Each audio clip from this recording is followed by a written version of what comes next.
উৎসব গোটা বাংলাদেশ জুড়ে যেখানেই মাহফিল এই একটা কথাই বলবো, আপনি নামাজ বলেন, রোজা বলেন, হজ বলেন, যাকাত বলেন, যত আমল বলেন, প্রত্যেকটা আমল এই একটা আমলের ভেতরে ঢোকানো।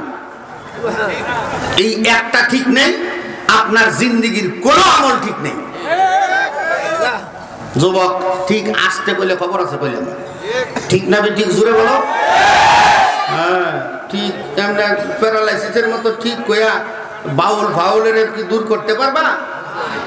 মাঝখানে কই দেই বাউলাম, বাউল। বাউল এই শব্দটা আরবি, এর অর্থ হইল প্রস্রাব। এর অর্থ কি? আওয়াজ দিয়ে কয় না, জোরে কান। যে যারা কয় মুর্শিদ আছে না নাই?